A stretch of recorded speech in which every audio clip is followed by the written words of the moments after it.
I don't give a damn when LeBron James found out that the trade is coming down because Nico called Rob and they went out to dinner in Dallas and ultimately got Genie and Dallas ownership. I don't care about all of that. What I care about is that this brother Luka Dončić got an attitude. The NBA has been waiting for a version of Luka Dončić like this, and now it looks like they've got it.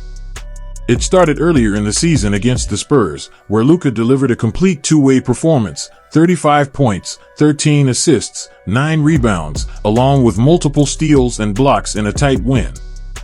But what stood out wasn't just the scoring, it was the defensive presence, the activity, and the way he controlled both ends of the floor, especially against a player like Victor Wembanyama.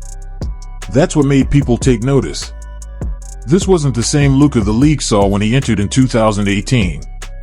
Back then, he was already ahead of his age. EuroLeague MVP at 18, proven winner overseas, and instantly dominant in the NBA as a rookie with the Dallas Mavericks.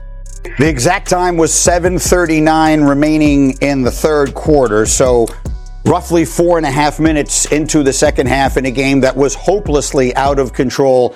And Luka gets hurt, and it really looked bad. Tim McMahon, I'll start with you. What's your initial reaction? I mean, this is, as you said, injury, forget to insult, to embarrassment. They were humiliated, and now Luka's hurt, complete disaster. He put up elite numbers right away and won Rookie of the Year without needing much adjustment time. But even then, there were questions. Conditioning. Defensive effort. Whether his game would ever fully evolve on both ends. Those questions followed him for years, even through deep playoff runs and an NBA Finals appearance in 2024, where he put up star-level numbers but still ended up on the losing side against Boston. And after that series, the criticism only grew louder. Then came the turning point. A massive franchise shift sent Luka to the Los Angeles Lakers in a blockbuster move that reshaped the league. Suddenly, the expectations changed completely. Not just to be great, but to lead a new era. What followed was a clear transformation. He returned the next season noticeably leaner, more explosive, and far more engaged defensively.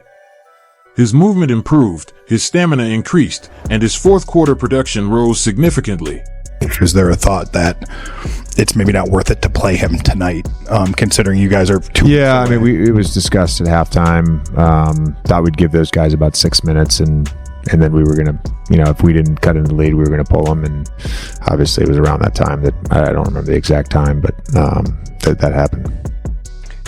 More importantly, his defensive effort became consistent, active hands, better positioning, and a willingness to compete every possession. Offensively, he stayed dominant. Around 40 points per game early in the stretch, elite efficiency, improved three-point shooting, and nearly double-digit assists. But now, he was adding defensive impact on top of it. That combination changed everything. Opponents couldn't just attack him anymore. They couldn't rely on him as a defensive target. And on offense, his scoring and playmaking remained elite, with better late-game efficiency than in previous seasons. By the early stretch of the season, Luka had already delivered multiple 40-point performances, including historic statistical stretches that put him in rare company alongside some of the greatest starts in NBA history. And the Lakers, despite injuries to key players like LeBron James, remained competitive, largely because of his production and control of the offense. What's changed most isn't just the numbers, it's the balance. Luka now impacts games in multiple ways: scoring, playmaking, and defense. That makes him significantly harder to game plan for, because teams can't just focus on stopping one aspect of his game.